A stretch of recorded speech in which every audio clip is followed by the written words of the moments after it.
નરસિંહ મહેતાનું એક ભજન છે, ચિત્ત ચૈતન્ય વિલાસ તદ્રૂપ છે, બ્રહ્મ લટકણ કરે બ્રહ્મ પાસે.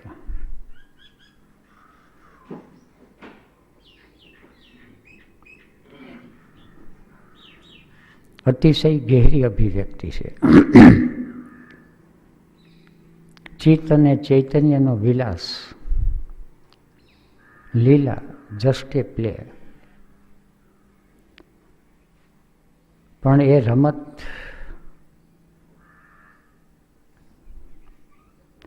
એ રમત છે, રોમેન્ટિક છે, એટલે એને વિલાસ કહે.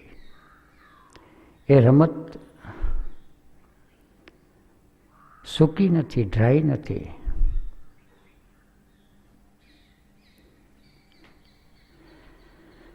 નરસિંહ મહેતા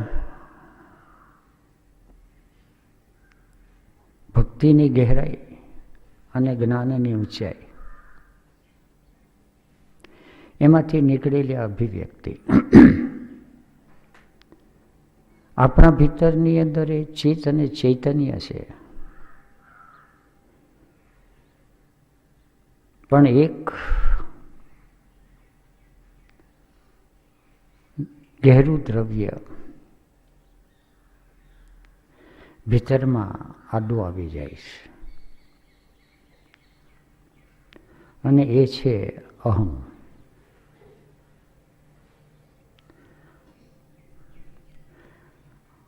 અહમને ઓળખાઈ જાય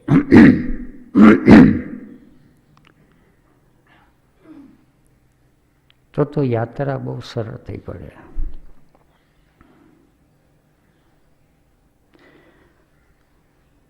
પણ અહમ અને સ્વ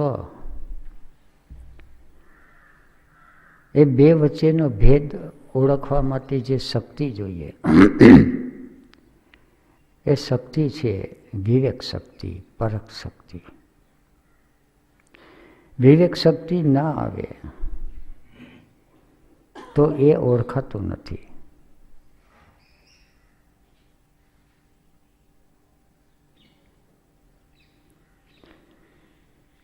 ઓગણીસો 74 ની 1 નવેમ્બર પછી એ વિવેક શક્તિનો ઉઘાડ થયો, અને આખરી તત્વ, આખરી દ્રવ્ય અહમ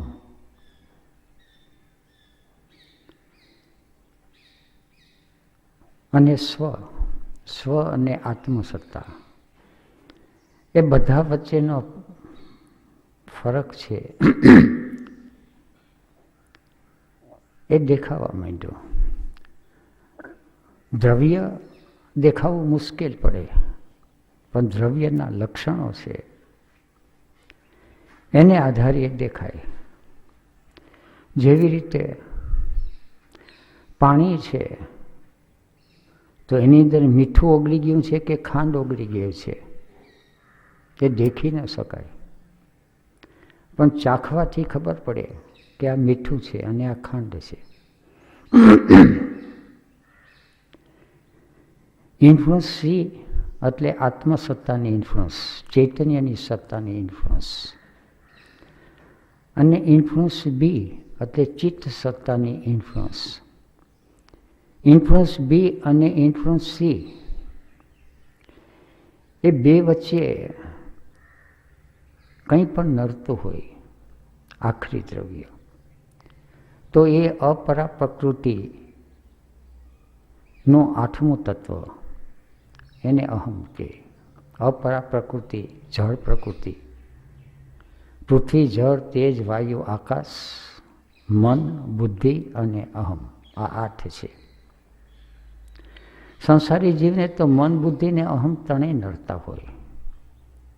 5 તત્વ છે, પૃથ્વી, જળ, તેજ, વાયુ, આકાશ. 5 તત્વની બહાર સૃષ્ટિ બની છે, વિશ્વ બન્યું છે, અને ભીતર છે ઇન્દ્રિયો બની છે, કરણો બન્યા છે, ઇન્સ્ટિંક્ટ મૂવિંગ સેન્ટર. પણ ભીતર મન, બુદ્ધિ ને અહંકાર છે. એ સમસ્યારૂપ છે. અને એ પણ ઓળખાતું નથી. કામના અને કલ્પના આવે ત્યારે મન આડું આવે. પ્રેઝન્ટ મોમેન્ટમાં રહે, કોઈ જાતની કામના નથી, કોઈ કલ્પના નથી, જ્યાં છે જેવા છે જેટલું છે એનો સ્વીકાર છે. એ વખતે મન આડું નથી આવતું, મન હોય છે પણ આવરણ રૂપે નહીં, કરણ રૂપે. જેવી રીતે રસોડામાં તપેલી છે, સાણસી છે,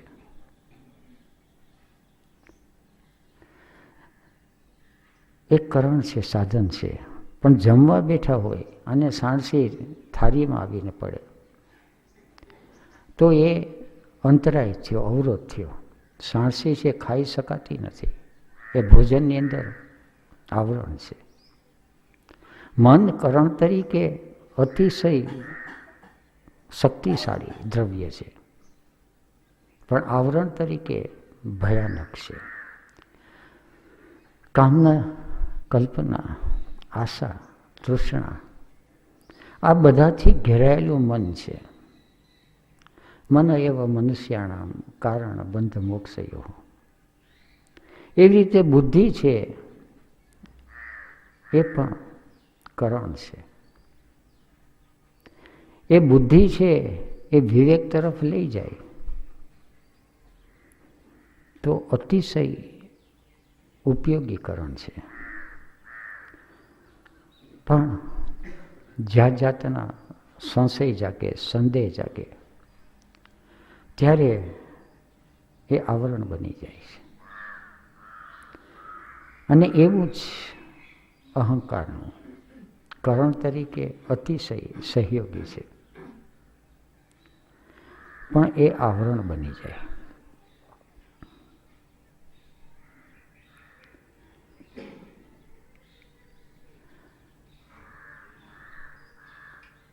પહેલી નવેમ્બરની ઘટનામાં જાણે અજાણે ઘણા બધા મિત્રોનો સાથ, સહકાર અને સહયોગ થયો. એની અંદર સૌથી વધુ જેના પ્રત્યે એક અનુગ્રહનો ભાવ છે, જેને કારણે એ સ્થિતિ અને અવસ્થા પ્રાપ્ત થઈ, એ હતા સ્વામી અનંત.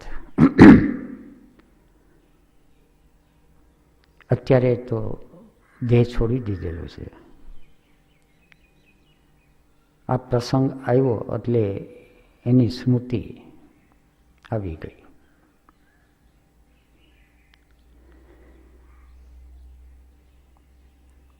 .1972 ઓક્ટોબરની અંદર સંન્યાસ દીક્ષા. પણ સંન્યાસ દીક્ષામાં નિમિત્ત બન્યા એ સ્વામી અનંત. સૂતો તો અને ત્યાંથી ઉપાડીને લઈ ગયા. ઓશો સંન્યાસીમાં એમનો પ્રભુત્વ અતિશય. ભાવ અને લાગણી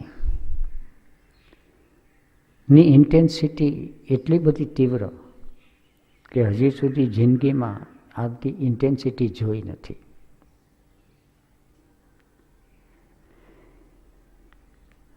ઓશો શિબિરમાં આવે આચાર્યશ્રી.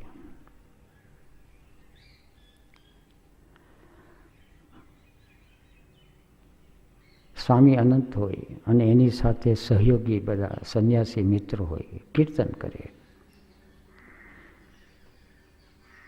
ભાવાવેશમાં જીવતી વ્યક્તિ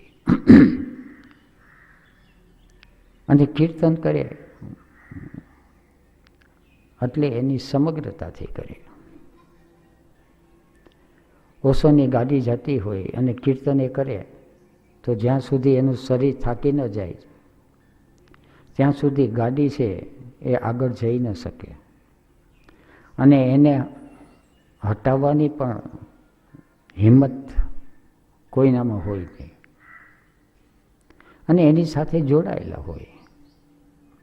ઓશો છે એ વખતે પણ એનો સહજતાથી સ્વીકાર કરતા. એક પ્રસંગ એવો છે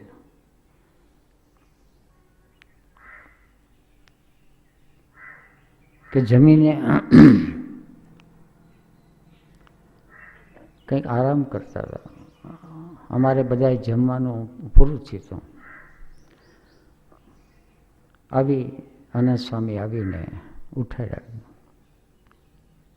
નીંદ તો નથી કે જવાનું છે. ક્યાં જવાનું છે? તો કે કીર્તન મંડળી આવી છે અને આચાર્યશ્રીના દર્શને જવું છે. તો કે અત્યારે તો એનો આરામનો સમય છે. કે આપણે સામે તર્ક થયો કે આપણે બધા અહીંયા કૂચે મરીએ ને એ આરામ કરી ભગવાન કેવો. ચાલો તમે.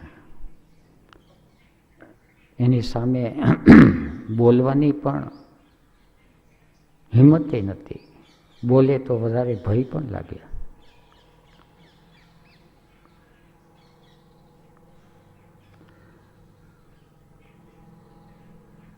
હજી પણ અંદરની ચિત્તની સ્થિતિ એવી છે કે કોઈની સામે બોલવાની હિંમત ન થાય.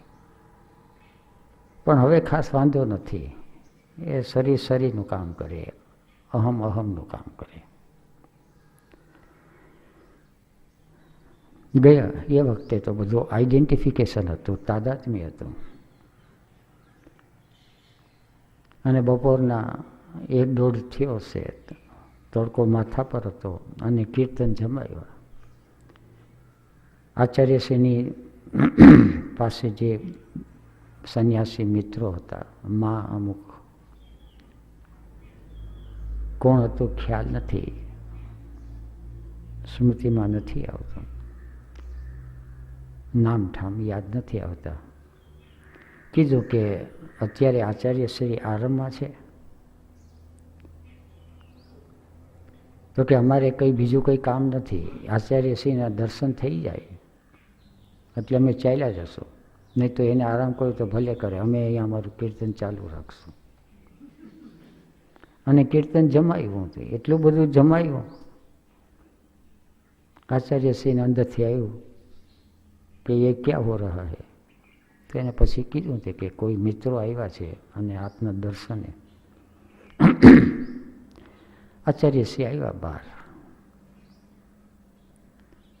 બહાર આવ્યા અને હાથ જોડ્યા બધાને. સ્વામી અનંત છે પગે લાગ્યા, અમે બધા પગે લાગ્યા. પછી તો ધુસકે રેડ્યા, અતિશય રેડ્યા. અને કે તમને આટલી બધી તકલીફ આપી છે પણ તમારી કરુણા અપાર છે. આચાર્યશ્રી હસતા હસતા છે ચાલ્યા ગયા. પણ આ ઘટનાએ એક ચિત્ત ઉપર એક પ્રશ્નાર્થ ચિહ્ન મૂકી દીધું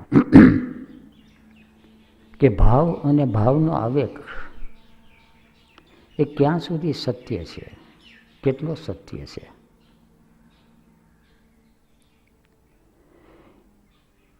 એ પછી 74ની ઘટના બની. 74ની ઘટના બની પછી સ્વામી બ્રહ્મવેદાંતમાંથી ભગવાન બ્રહ્મવેદાંત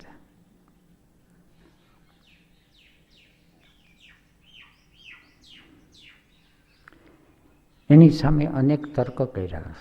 થોડા સંન્યાસી મિત્રોએ તર્ક કર્યા. અમુક સંન્યાસીઓ પૂનાથી પણ આવેલા. અને એના કયા પરિણામો કઈ રીતે આવે એ 2-3 રાતો ચર્ચાઓ કરી. અને 2 ફાંટા પડી ગયા. એક ફાંટા સ્વામી બ્રહ્મવેદાંતના નામનો અને એક ફાંટો ભગવાન બ્રહ્મવેદાંત.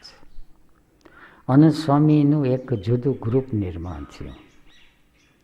અને પછી ત્યાં નક્કી કર્યું કે આ વાત છે એ હવે ભગવાનને પહોંચાડવાની નથી, એ ભગવાન છે. હવે જે કંઈ કરવાનું છે એ આપણે જ કરવાનું છે. હું માધાપુર આવતો રહ્યો, મારું શરીર, અને પત્રિકાઓ છપાવી લીધી. નક્કી થયું હતું કે પત્રિકાઓ છપાવી, શિબિરોની શરૂઆત થઈ ચૂકી હતી, પણ હવે એ પત્રિકાઓ જુદી રીતે છપાય.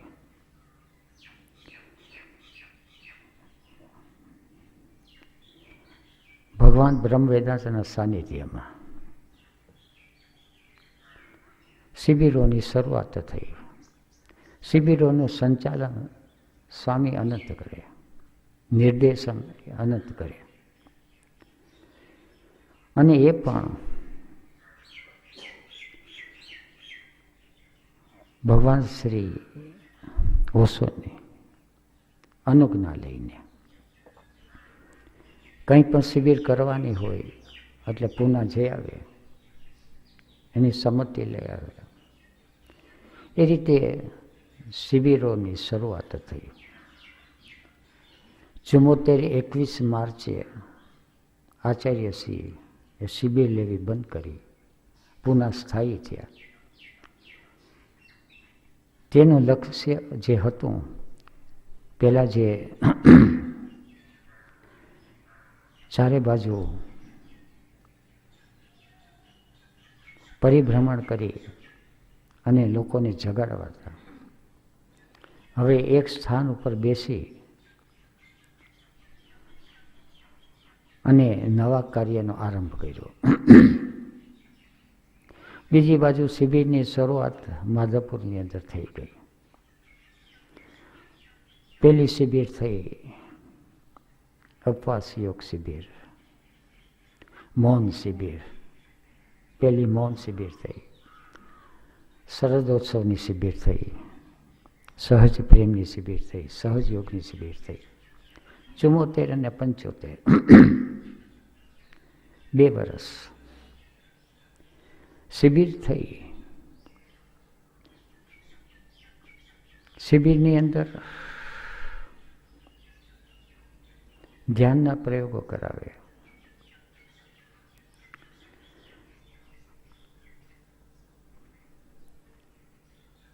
સક્રિય ધ્યાન, ત્રાટક ધ્યાન, અને એની અંદર અમુક પ્રયોગો જે કરાવે એ કંઈક વિચિત્ર વિચિત્ર પ્રયોગ. અને એ પ્રયોગો જે થાય એના ઉપર નામ આપે ગુરજીએફનું. ગુરજીએફના અમુક બધા પ્રયોગો હતા. ગુરજીએફ શું એ ખબર નથી.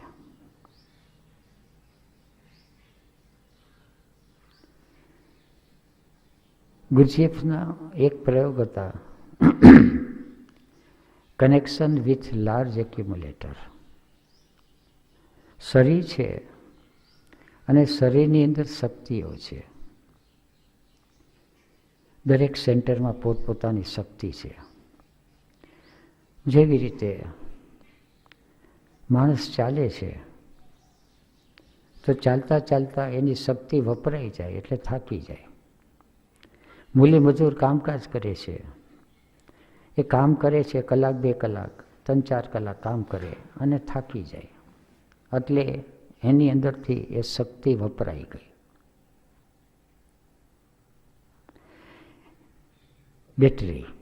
બેટરીનો પાવર વપરાઈ જાય. પછી દરેક સેન્ટરમાં 2 બેટરીઓ છે. પછી એક બેટરી સાથે કનેક્શન તૂટી જાય, ખાલી થઈ ગઈ, ડિસ્ચાર્જ થઈ ગઈ, એટલે તરત જ બીજી બેટરી સાથે કનેક્શન લાગી જાય. માણસ થોડીક વાર આરામ કરે, ચા પીએ, બીડી પીએ, થોડા ગપાટા મારે, થોડી ઇમ્પ્રેશન ફૂડ લે, હવા ખાય, એટલે બીજી બેટરી સાથે કનેક્શન શરૂ થઈ જાય. બીજું કનેક્શન શરૂ થાય એટલે વળી એની અંદર એક તાકાત આવી જાય. એ દરમિયાનમાં પેલી ખાલી થયેલી બેટરી છે ભરાઈ જાય. બીજી ખાલી થાય ત્યાં પેલી થોડી ભરાઈ ગઈ હોય, પણ ફૂલ ન ભરાઈ ગઈ હોય. એ બેટરી ફૂલ તો ત્યારે ભરાય છે માણસ જ્યારે શરીર છે નિદ્રાધીન થાય ત્યારે. પણ બે બેટરી છે એક સાવ ડિસ્ચાર્જ થઈ જાય, ખાલી થઈ જાય ત્યારે એક કનેક્શન થાય છે લાર્જ એક્યુમ્યુલેટર સાથે, અને એની સાથે જ્યારે કનેક્શન થાય છે પછી એક જુદા પ્રકારનો શક્તિનો સંચાર થાય. ધ્યાનની સક્રિય ધ્યાનની અંદર ઓશોએ આ ટેકનિક વાપરેલી. એ જેને સાયન્સની ખબર છે અને જેની અંદર ટોટાલિટી આવે છે એ કદાચ આ કનેક્શન કરી શકે. ડીપ એન્ડ ફાસ્ટ બ્રીધિંગ, શ્વાસોશ્વાસ માણસ લઈ શકે, 4-5 શ્વાસ લઈ શકે, ત્યાં તો હાંફ ચડી જાય. પણ જેવી હાંફ ચડે એટલે ઓશો તરફથી એક સજેશન આવે ઓર જોરશે. પણ ત્યાંથી જે સજેશન આવે એની પછાડી વિવેક હોય, જાગૃતિ હોય. ક્યારે ખાલી થઈ જાય છે એટલે તરત જ જ્યારે ઓર જોરશે કે જ્યારે બીજી બેટરી સાથે કનેક્શન થઈ જાય અને ફરીથી શરીર ડીપ એન્ડ ફાસ્ટ બ્રીધિંગ કરવા માંડે, એ પણ થાકવા માંડે, આમ ઢીલું થઈ જાય અને ફરીથી આવે એક સજેશન ઓર જોરશે. હવે સત્કારો આ સેવિતો અંદર દિલમાં ભાવ હોય, મેગ્નેટિક સેન્ટર હોય અને ઓશોની વાણી આવે. ઓશોની વાણી આવે એટલે કોન્શિયસ પાર્ટ ઓફ ઇમોશન સેન્ટરને ટ્રિગર કરે અને એ કનેક્શન લાર્જ એક્યુમ્યુલેટર સાથે કરી દે. પછી શરીરમાં જે તાકાત આવે એ એવા પ્રકારની તાકાત હોય કે પછી 10 મિનિટ શું 20 મિનિટ 40 મિનિટ સુધી હોય, શરીર એની મેળે પડી જાય એટલી શક્તિ આવી જાય. અંદર રોકનારું કોઈ ન હોય, ફક્ત ઉર્જા જ કામ કરતી હોય. સંસાર વ્યવહારની અંદર આવા પ્રસંગો જોવા મળે. માણસને ક્રોધ ચડે છે કે સેક્સ હોય છે ત્યારે, ક્રોધ જ્યારે ચડે છે ત્યારે પેલી બેટરી સાથે એનું મગજ ગરમ થાય, પછી બીજી બેટરી સાથે થાય, અને જો લાર્જ એક્યુમ્યુલેટર સાથે થઈ ગયો તો એ રોકાય નહીં.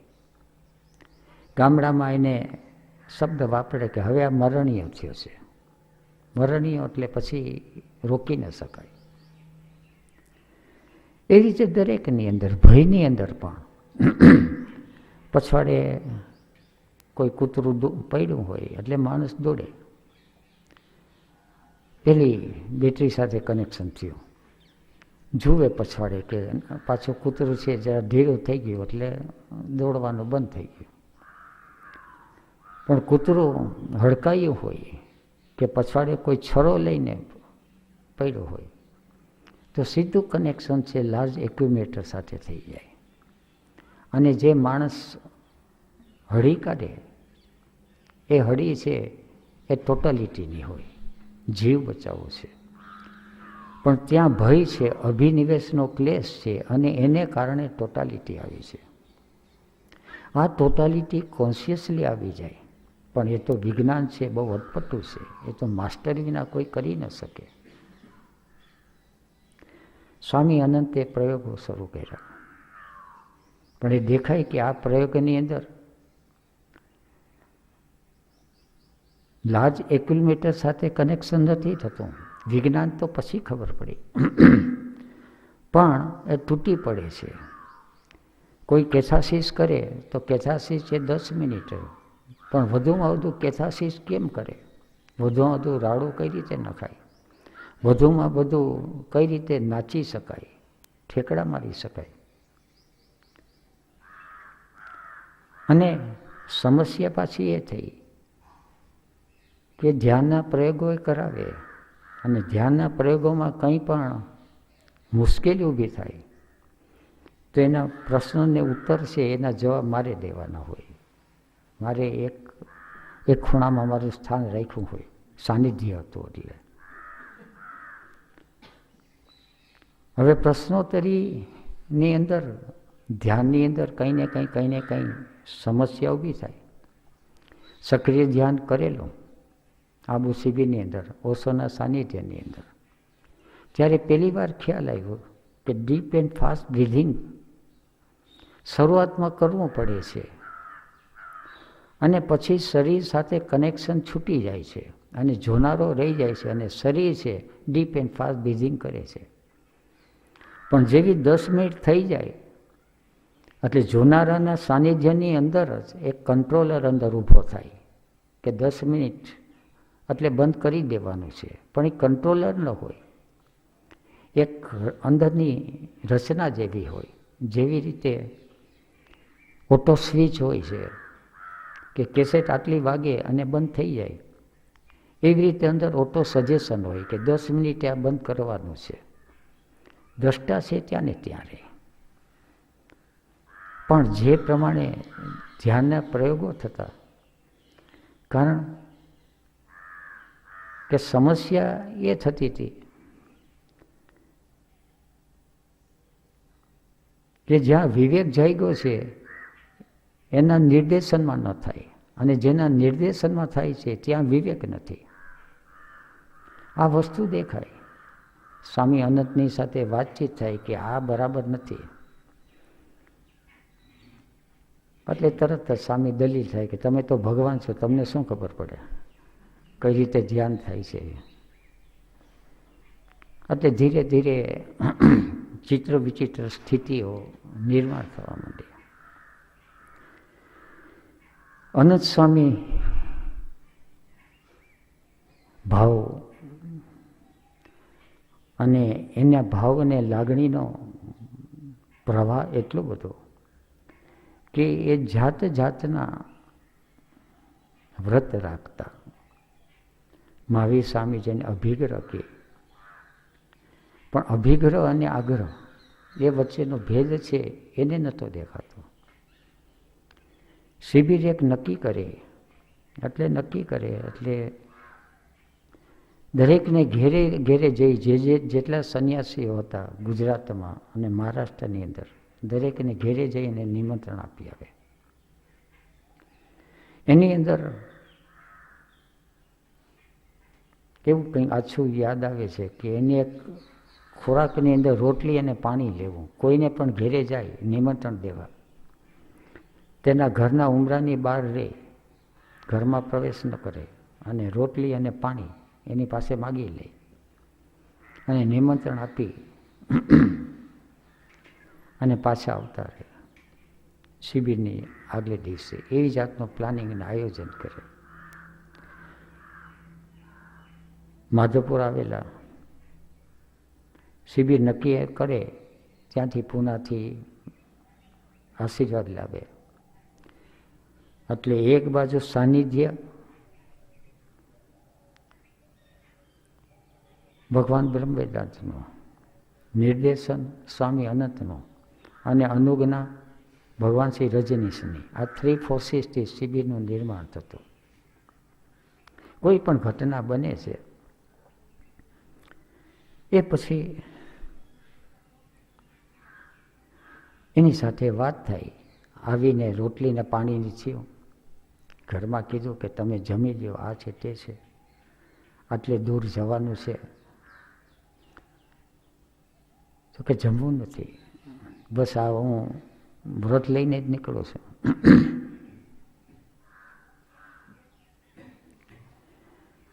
શિબિર શરૂઆત થઈ. એને કારણે 3 ઇન્ફ્લુઅન્સ વાળી વ્યક્તિ મારા જીવનની અંદર આવી, પણ એના નિમિત્ત બન્યા સ્વામી અનંત. એક આવી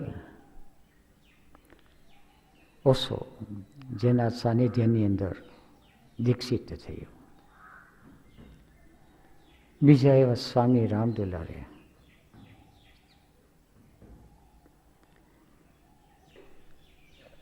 જેના નિર્દેશન નીચે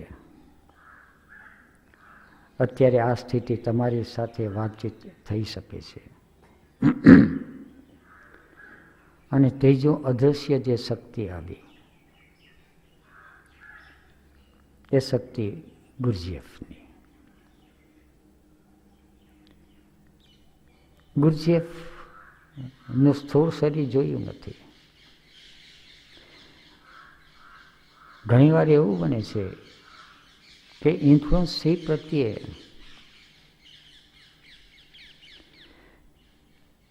જ્યારે એક ઇનડિફરન્સ અથવા વિરોધ હોય, એ જીવનની અંદર મુખ્ય પાત્ર બની જાય. સાયકોલોજીનું અટપટું છે. ઓશોએ આ વાત ઘણી વાર કીધી.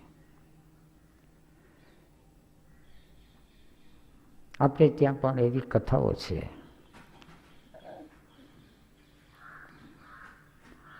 કાં મિત્ર ભાવે અને કાં શત્રુ ભાવે. ઈશ્વરની ભક્તિ મિત્ર ભાવે થાય અને ઈશ્વરની ભક્તિ છે શત્રુ ભાવે થાય.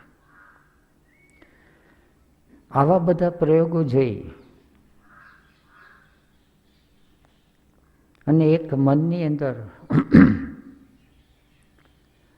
ગુરજીએફ પ્રત્યે એક શત્રુભાવ એક્ઝેક્ટ નામ ના આપી શકાય, પણ જ્યારે પણ એવી કોઈ યાત્રા થાય ત્યારે ગુરજીએફની સિસ્ટમને ઓશો એને બધાને વાત કરેલી કે એક જબરજસ્ત જાગૃત ચેતના પશ્ચિમના જગતમાં થઈ ગઈ ને જેનો પ્રભાવ અત્યારે દુનિયા ઉપર પડે છે. પણ આ બધા પ્રયોગો નજરે જોયા અને ગુરજીએફના નામે, અને શિબિરની અંદર ગુરજીએફની સત્તાને નિમંત્રણ દેવાતો ભાવથી, એને પોકાર થતો. એની અસરો શું થાય એ વિજ્ઞાન છે થોડું અટપટું છે, અત્યારે સમજાય. પણ ગુરજીએફ વિશે એક મનની અંદર અણગમો પેદા થઈ ગયેલો.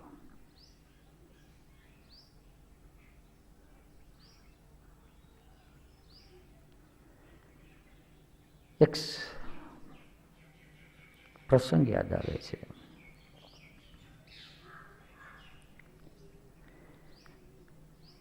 74 અને 76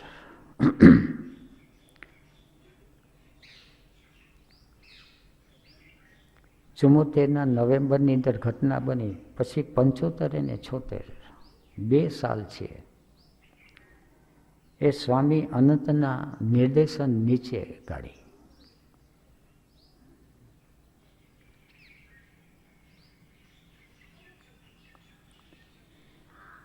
એ જે કંઈ કહે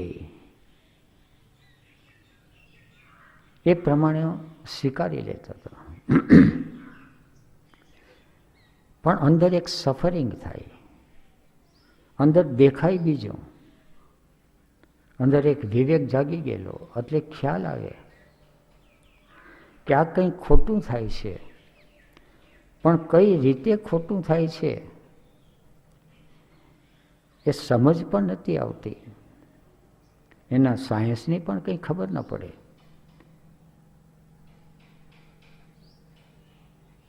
અને મૌન થઈ જવું પડે. પણ એ સફરિંગ છે અંદર ધીરે ધીરે ઓબ્ઝર્વેશનમાં પલટાવા માંડ્યું.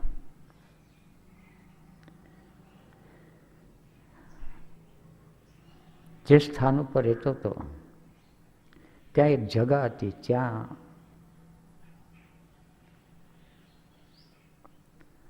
થોડું વાંચન, ડિસ્કશન બધું ચાલતું. એ જગાનું નામ કુંજગલી.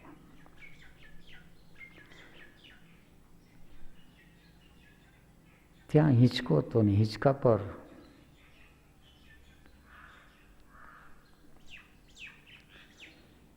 થોડો આરામ કરતો હતો અને આ સફરિંગમાંથી પસાર થતો હતો. અંદર માં આનંદ સ્વાતી ત્યાં આવેલા વેરાવળથી. એક પુસ્તક એના હાથમાં. પુસ્તકનું નામ હતું સર્ચ ઓફ મિરેક્યુલસ. પુસ્તકની કહાની પણ અદ્ભુત છે.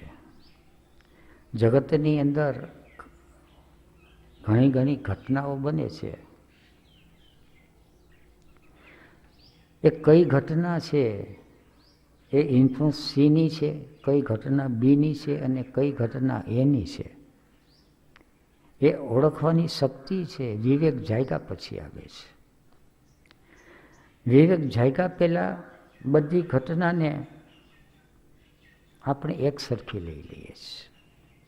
ગુરજેફ એના માટે શબ્દ વાપરે છે લો ઓફ એક્સિડન્ટ. આપણે ઘરે કોઈ મહેમાન આવે, કાકાજી આવે, વેવાઈ આવે, મામાજી આવે, આપણે ઘરે કોઈ સાધુ સંત આવે અને આપણે ઘરે કોઈ ઉઘરાણી વાળો આવે, આપણે દરેક ઘટનાને એક સરખું મૂલ્ય આપી દઈએ.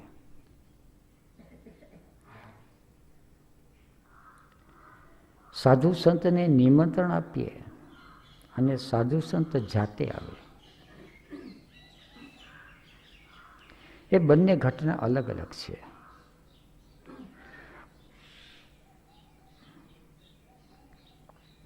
સંસારી જીવને આ વિવેકની ખબર ન હોય.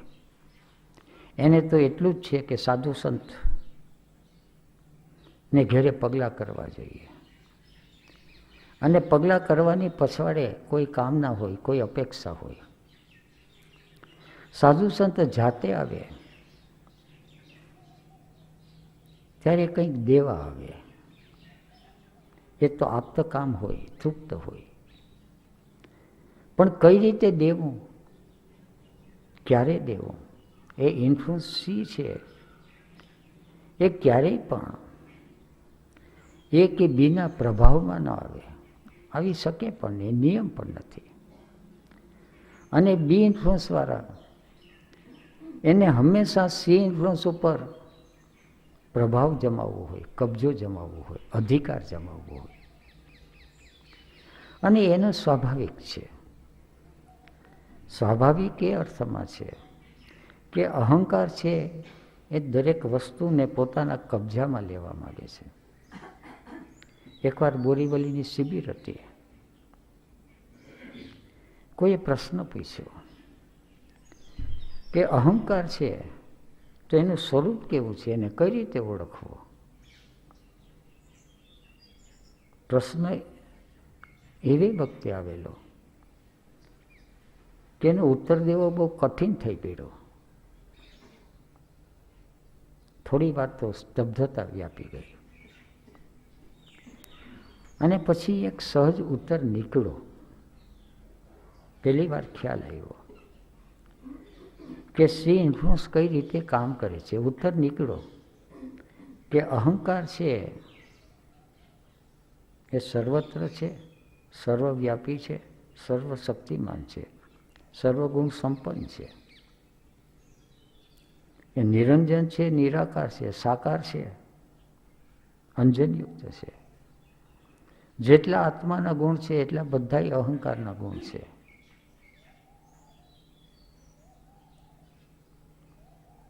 પણ એક જ ફેર છે કે આત્માના ગુણ છે સત છે, સ્થાયી છે, અને અહંકાર છે એ નકલી છે. નકલી નોટ હોય 500ની તો અસલી જેવી બધી રીતે અસલી જેવી હોય, બધી રીતે ઓળખી ન શકાય. એને ઓળખનાર કોઈ બેંક જ હોય. એ રીતે સંસારી જીવ છે એ અહંકારને ઓળખી શકે જ નહીં, ક્યારેય પણ નહીં. વિવેક જાગ્યા સિવાય અહંકારના ખેલ છે એને દેખાતા નથી. ઈચ્છા થાય કે અહંકારને ઓગાળવો છે તો એ ઈચ્છા છે એ ઈચ્છા મનમાં થઈ એટલે મનની ઝાડમાં સપડાઈ ગયો, અને ઓગાળવું છે એનો આગ્રહ આવી ગયો એટલે અહંકારે બીજું રૂપ લઈ લીધું, આગ્રહનું રૂપ લઈ લીધું. એટલે આ બાજુ અહંકાર છે એ ઉદાર થયો ને આ બાજુ પ્રસુપ્ત થયો, આ બાજુ મેનિફેસ્ટ થયો. અને એની સાયકલ છે બહુ ચિત્ર વિચિત્ર છે. એ તો ઓબ્ઝર્વેશન વધારતો જાય, જોતો જાય, ત્યારે એના ખેલ છે એ નજરે પડતા જાય. કુંજ ગલીની અંદર સૂતો હતો અને સૂતા હતા, એક ઓબ્ઝર્વેશન ચાલુ હતું. અંદરની સ્થિતિ છે એક જુદા પ્રકારની પ્રક્રિયામાંથી પસાર થતી હતી.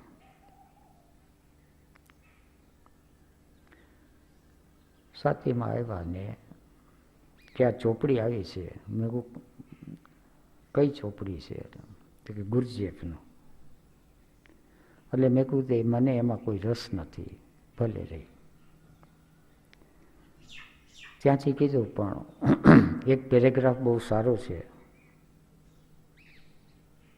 વાંચો. ના પાડવાનો તો બહુ સ્વભાવ ઓછો છે, ભલે વાંચે. અને પેરેગ્રાફ વાંચ્યો. જે સ્થિતિમાંથી અંદરની ચેતના પસાર થતી હતી એનું જ વર્ણન એ પેરેગ્રાફની અંદર. આશ્ચર્ય થયું, અતિશય આશ્ચર્ય થયું.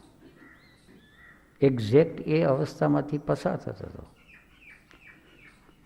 એટલે તરત જ બેઠો થઈ ગયો. કીધું કે આગળ અંગ્રેજી ભાષા ઓછી ફાવે, થોડી થોડી સમજી શકાય,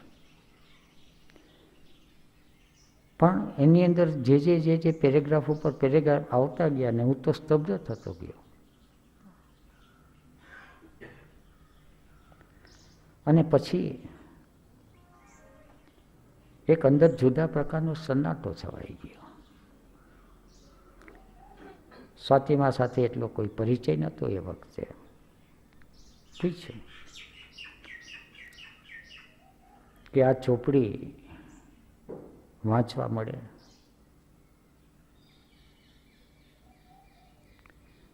તો દર શનિ રવિ વેરાવળથી આવતા, એટલે કે એક અઠવાડિયું આવતા શનિવાર સુધી કંઈક આવું સ્મૃતિમાં આવે છે. પછી તો ચોપડી અને ફાનસ લઈને બેસી ગયો. અઠવાડિયામાં તો બીજું કોઈ લક્ષ્ય જ નહોતું, આ એક જ ચોપડી. ઉપર છેલ્લું વાંચી ગયો, પણ જેમ જેમ વાંચતો ગયો એમ તો એ જુદા જુદા રહસ્ય છે અંદરથી દેખાવા માંડ્યા. ગુરજીએફનું વાંચન બુદ્ધિગમ્ય પણ નથી, બહુ મુશ્કેલ છે. અને એની પ્રતીતિ થવી તો અતિશય મુશ્કેલ છે. પણ પ્રતીતિ થોડીક થઈ એટલે શું કહેવા માગે છે સમજાવવા માંડ્યું. ભાષા નથી સમજાતી, પણ એનો મર્મ છે એ સમજાવવા માંડ્યો. પછી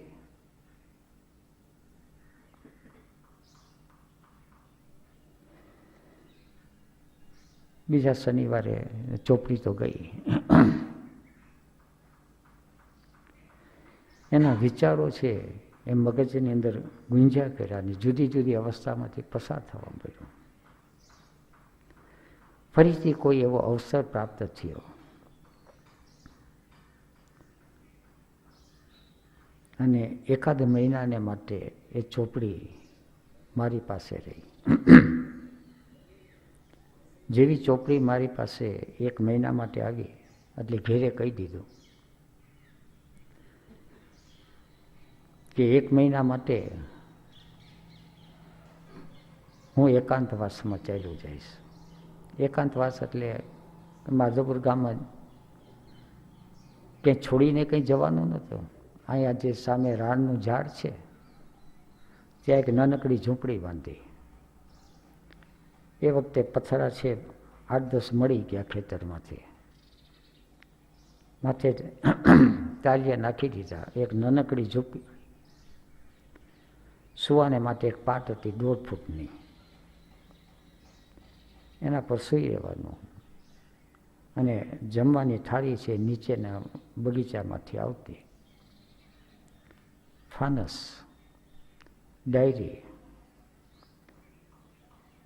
અને 1 મહિના પછી ચોપડી પાછી ચાલી જવાની છે. એટલે ચોપડીની અંદરથી પેરેગ્રાફ ઉપર પેરેગ્રાફ જે ઠીક લાગે એટલે આખી ચોપડી છે એના બીજા બધા પ્રસંગો જવા દીધા. ગુરજેફ અને ઓસ્પેન્સ્કીના સંવાદ છે એ બધા નોટબુકમાં ઉતારવા માંડ્યા. 1 મહિનાની અંદર લગભગ સર્ચ ઓફ મિરેક્યુલસ ના મુખ્ય ફકરાઓ લઈ લીધા. હવે ચોપડી ગમે ત્યાં જાય. અને માત્ર એ ચોપડી ઉતારવી એટલું જ નહોતું, ભીતરની યાત્રાઓ ધીરે ધીરે થવા માંડી હતી. આ બાજુ આનંદ સ્વામી શિબિર ઉપર શિબિર થવા માંડી, અને જેમ જેમ પ્રખ્યાતિ વધવા માંડી એવી રીતે બીજા રાજ્યોમાંથી નિમંત્રણ આવવા માંડ્યા. ગુજરાતની બહાર જવાનું બહુ ઓછું થયું છે. ભાષા પણ બીજી કોઈ આવડે નહીં, ગુજરાતી એ માંડ આવડે, બોલવા ચાલવામાં ચાલે, પણ હિન્દી ભાષી રાજ્યમાં જવું અને અભિવ્યક્ત કરવું તો બહુ મુશ્કેલ પડે. થોડું ઘણું ફાવે, થોડુંક હિન્દી ભણ્યા હતા નિશાળમાં એટલા પૂરતું, અને અતિશય મૂંઝાવા માંડ્યો.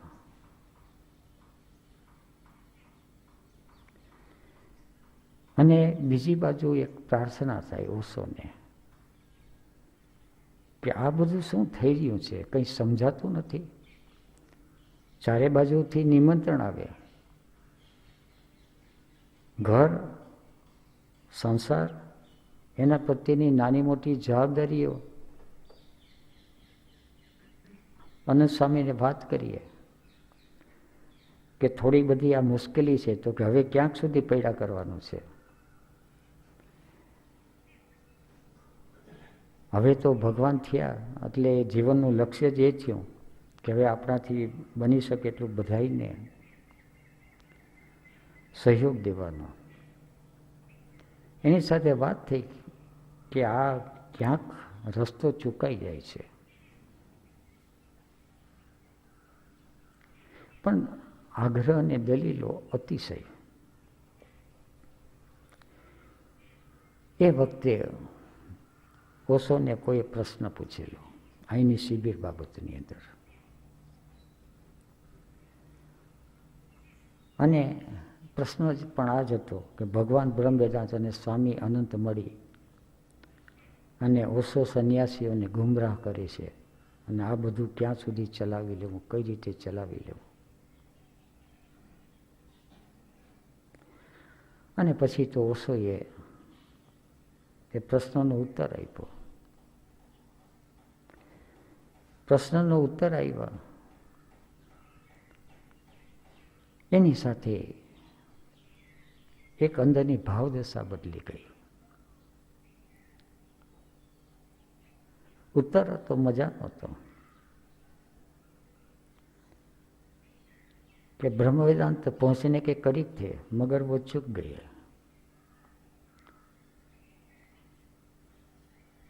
गुरु तरफ थी शोक बहुत अद्भुत હતો.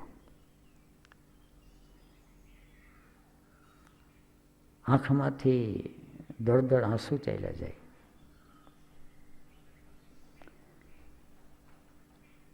કે એનું શરીર તો પૂના આશ્રમમાં બેઠું છે, પણ ત્યાં બેઠા બેઠા એ ધ્યાન રાખે છે.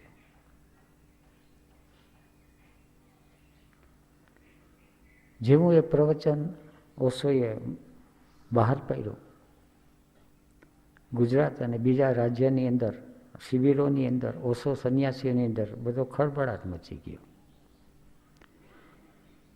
અને એની અંદર ઓશોએ અમુક વાતો છે એ એની રીતે કરેલી, માસ્ટરની રીતે, ઐતિહાસિક રીતે નહોતું કંઈ. એટલે હકીકત તો કંઈ નથી, પણ એ વિષય છે તદ્દન જુદો છે. પણ એને કારણે અસર એ થઈ કે બહાર ગામના જે નિમંત્રણો હતા એ નિમંત્રણો બંધ થઈ ગયા, અને જે નિમંત્રણો 2-3 આવેલા હતા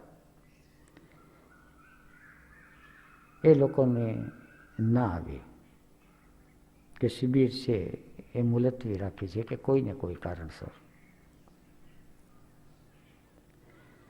આવા જો અનંત સ્વામી સાથે આ બધી વાતચીત થઈ.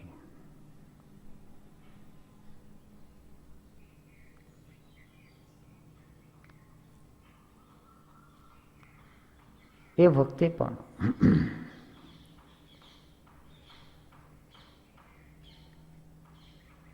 એટલી હિંમત નથી.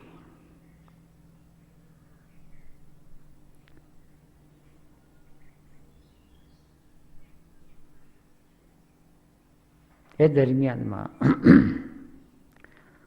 અનંત સ્વામીનું કહેવું એ હતું, મેં કહ્યું તમારા પ્રત્યે અનુગ્રહનો ભાવ છે, પણ તમે જે રસ્તે જાઓ છો એ રસ્તો મને યોગ્ય નથી લાગતો. તો હવે એવો સમય આવી ગયો છે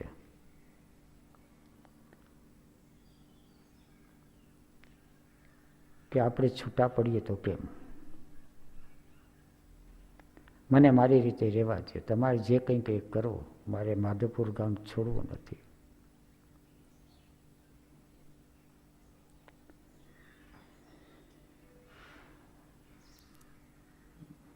ત્યારે એક વાત મૂકી, અને બહુ સમય થતો આવે છે. વાત હતી મોલશ્રી યાત્રા સંઘ.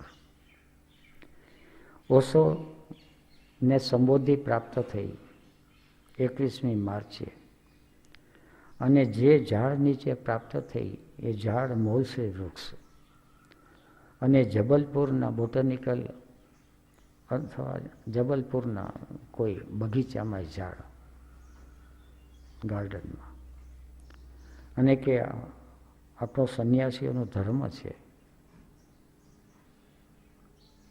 કે ત્યાં જઈ અને ધ્યાન શિબિરે કરીએ, અને ત્યાંના વાઇબ્રેશન છે એ બધા સંન્યાસીઓને ઉપયોગી થાય. આ સૂચન થયું. એક અંદર ઈચ્છા પણ હતી કે ઓશોના સ્થાન ઉપર જઈ અને અનુગ્રહથી માથું ટેકવી આવ્યા હોય. ખૂબ આપેલું હતું, છતાં એક ભાવદશા એટલે હા પાડી. પણ એની સાથે કંઈ ચિત્ર વિચિત્ર તુકો ઊભો થયો કે આ યાત્રા સંઘની અંદર આચાર્ય રજનીશ છે એ પણ સંમિલિત થશે. એ કે મારા ભીતરમાં એવો સંકેત આવે છે કે આચાર્ય શ્રી બહાર નીકળવા માગે છે, પણ ત્યાંનું ગ્રુપ છે એને નજર કેદ રાખી મૂક્યો છે, અને આપણો ધર્મ છે કે એને બહાર કાઢવા. અને એની રીતે પત્રિકાઓ છપાવી દીધી, ઠેક ઠેકાણે પત્રિકાઓ મોકલી દીધી. મોલશ્રી યાત્રા સંઘ આ તારીખથી આ તારીખે બહાર નીકળશે. ભગવાન બ્રહ્મ વેદાંત ત્યાંથી આરંભ થશે, અને પૂનાથી ભગવાન શ્રી રજનીશ છે ત્યાંથી જોઈન્ટ થશે, અને મોલશ્રી યાત્રા મોલશ્રી વૃક્ષ નીચે ત્યાં શિબિરની પૂર્ણાહુતિ થશે. પત્રિકાઓ તો યાદ નથી, ક્યાંક પડી હોય તો ખબર નથી, પણ એ પત્રિકાએ એક સુનામી મોજું નિર્માણ કર્યું. ભયંકર વાવાઝોડું આવ્યું. એ વાવાઝોડાની વાત કાલે